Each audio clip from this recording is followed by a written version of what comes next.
Hi, I'm Trinity. I'm going to do a series of videos called Wired for Abuse because there's a lot of things that have happened to me in my life and things that I've done that I feel contributed to wiring my body and my mind and wiring myself for abuse. So I'm going to start with the masochists. So people think of masochists as just in sadomasochism as the fetish. Okay, I know something about fetishes. There's also the emotional masochists. So I'm going to kind of go through the difference because I feel it's important, and I'm not saying that they're related for everyone. I mean, there's definitely emotional masochists that do not have fetishes, but I've had both, and I'm definitely working on healing with the emotional masochist because I definitely want to be healthy and I want to have healthy relationships. So let's first talk about like our brain, how we're wired for sex. It's a part of our brain when it comes to sex. That wiring is primal. So what we expose our psyche to when it comes to sex and fetishes and like even images that we see online, conversations we have.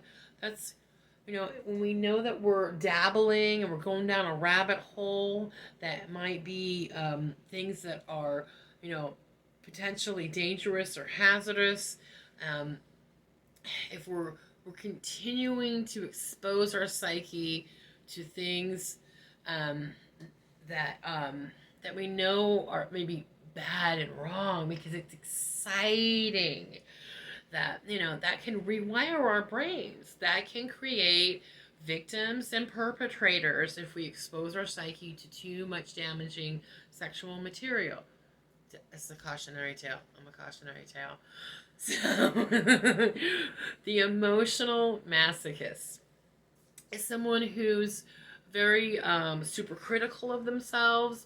Like I have a tendency to really bash myself and think that I'm nothing, that I only matter. I don't exist unless I'm in a relation to others. So that's harmful. And when it comes to like I used to when I was young, I played around with the S&M and I felt really comfortable in giving my power away.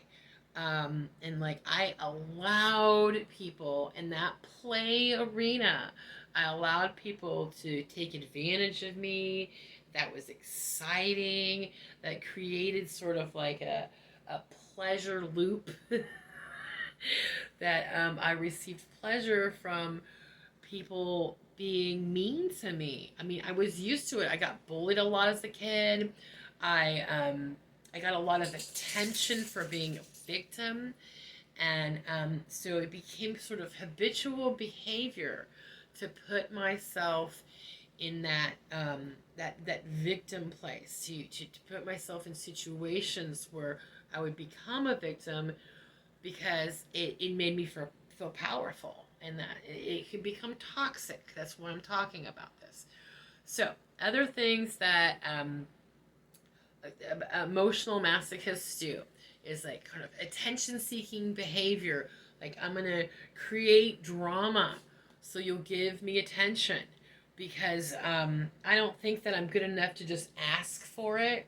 Like, definitely healed that a lot more, that I can ask for what I want in a way that I'm willing to accept an answer.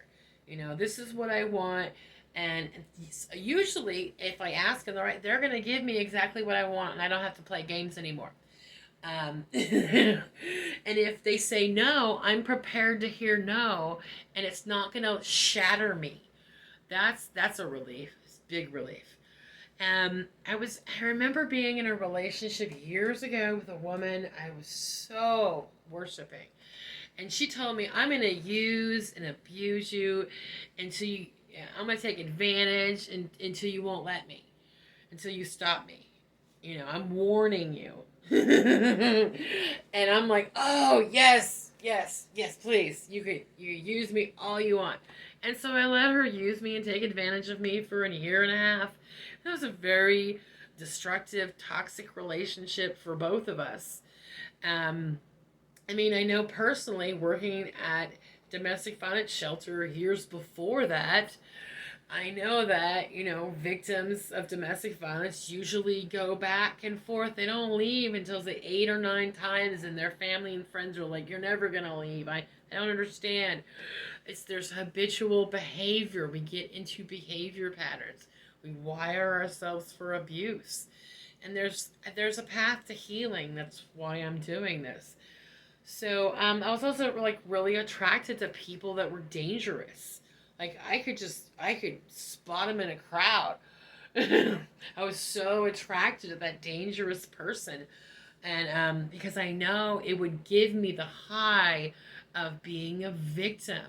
Like I could put all my efforts into trying to please that person, and then when things would inevitably go wrong, I could blame them for everything. I had no sense of personal responsibility. I'm so glad that I've done a lot of work to heal that. Very self sabotaging behavior. Um, and I'm so grateful that I've learned to, I mean, I'm still going to sabotage myself. I'm not cured, okay? I'm not cured. But I definitely can catch myself more when I'm going to do something. Like, what are my intentions? Am I doing this to get, what are my intentions with this action? If I'm doing this, am I helping this person because I want external validation, or am I doing this because I really want to do this thing, or am I distracting my? Is there something else I need to be doing that's for myself? Being clear with my intentions of what I'm doing, that's definitely very, very helpful. Um, I definitely let people walk all over me. I think I even did artwork years ago about being a doormat. Oh, I wonder if I could find that. Oh, it's so scattered. All my art is just scattered everywhere. So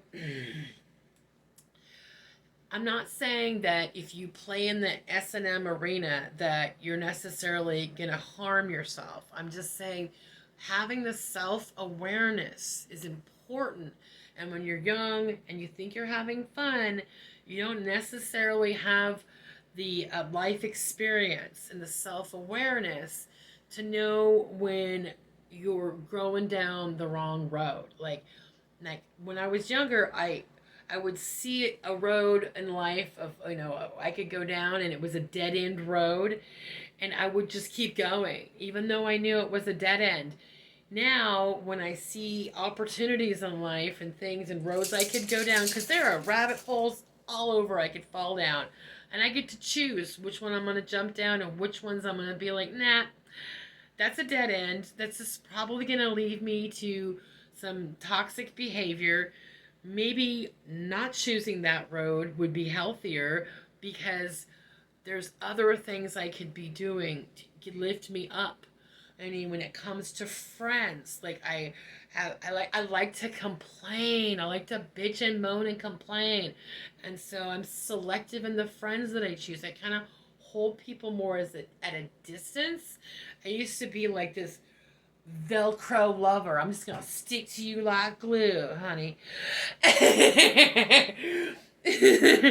Even like with friends that were like dynamo women that I just wanted to be their friend because they had a lot of like this dominant energy.